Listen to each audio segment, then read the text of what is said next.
Hello दोस्तों, आप सबका फिर से स्वागत है आज के इस नए वीडियो में। आज की इस वीडियो में आपके लिए कोडिंग का तरीका बताने वाला हूं। मैंने कुछ वीडियोस में और भी बताया हुआ है कोडिंग के नए नए तरीके, तो आप वो वीडियोस भी देख सकते हैं जिनका थंबनेल आप स्क्रीन पर देख रहे हैं। कोडिंग एक वो तरीका होता है जिससे हमारे दुकान में महीनों और सालों रखा सामान भी हम एक बार में पहचान सकते हैं कि कितने का आया है और हमें कितने का बेचना है। जैसे कि मैं आपको बता दूं, जहां इस बॉक्स पर लिखा हुआ है 40 रुपये लिखा हुआ है और जी BE और X लिखा हुआ है, तो जी कोडिंग लिखी हुई है कि जी हमारा सामान कितने का आया था और हमने बेचने का प्राइस स्पष्ट लिखा हुआ है और साफ लिखा हुआ है कि कितने का हमें बेचना है। तो आप ऐसे ही कोडिंग के तरीके सीख सकते हैं और आप अपनी दुकान में महीनों या सालों पुराने सामान को एक बार में पहचान सकते हैं। तो आप वीडियो के एंड तक बने रहें और वीडियो अच्छी लगे तो लाइक ज़रूर करें। तो दोस्तों, मैंने यहाँ पर 3 सामान रखे हुए हैं, इन पर हम कोडिंग करने वाले हैं। इसके पहले हम इस पर उस कोड वर्ड को समझने के लिए कुछ अल्फ़ाबेट्स लिखेंगे। अल्फ़ाबेट्स के तरीके भी होते हैं और भी तरीके होते हैं, तो मैं इसमें अल्फ़ाबेट वाले तरीके आपको बताता हूँ। तो जैसे हमारा गिनती कुछ इस प्रकार होता है: 1 2 3 4 5 6 7 8 9 के बाद हमारा एक ज़ीरो होता है। तो ये ज़ीरो जी हमारी गिनती कुछ इस प्रकार से होती है।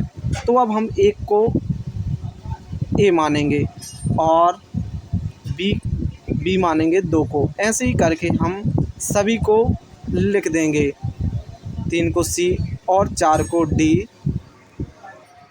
तो देखिए दोस्तों, और यहाँ लिख गया है। और जीरो को हम X भी मान सकते हैं, कुछ भी मान सकते हैं। जैसे मैं यहाँ पर इसे X मान ले रहा हूँ, ठीक है। तो जी हमारी कुछ गिनती इस प्रकार से तैयार होती है।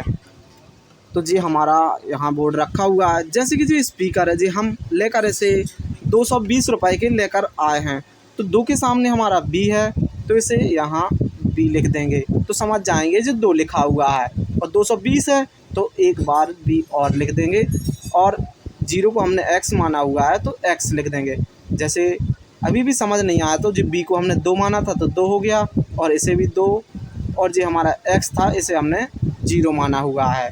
तो जी हमारा यहाँ लिख गया है 220 लिख गया है। अब जी हमारा बेचने का रेट है, तो इसी के नीचे अगल बगल, जैसे मैं समझाने के लिए इस तरफ लिख दे रहा हूँ, आप इसी के अगल बगल में लिखें, जिससे हमारा रेट बेचने का रेट भी एक बार में दिख जाए और इसके ख़रीद रेट भी एक बार में दिख जाए। तो जो 220 का लाया हूँ मैं, इसे 280 रुपये में या 260 रुपये में, जितने बेचना चाहता हूँ उतने लिख दूँगा। जैसे मैं अभी इसके 300 लिख दे रहा हूँ, क्योंकि कुछ मोल भाव में हमें कम भी करना पड़ता है।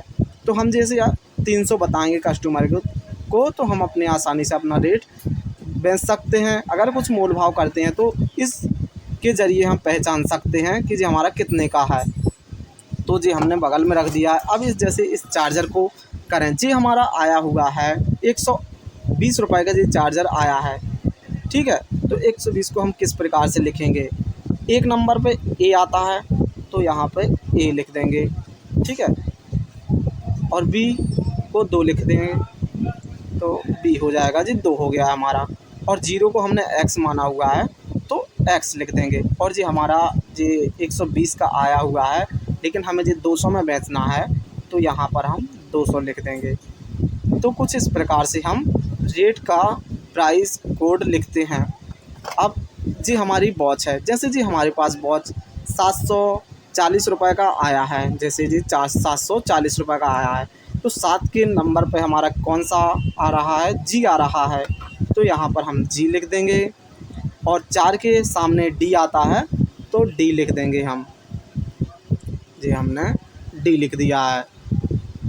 और अब जी हमें 740 का मिला है, तो जी मुझे 940 रुपये का बेचना है, या 840 या 800, जितना भी आपकी मर्ज़ी है। जैसे मैं इसे 810 रुपये लिख दे रहा हूँ, ठीक है। तो जी हमारा यहाँ पर लिख गया है।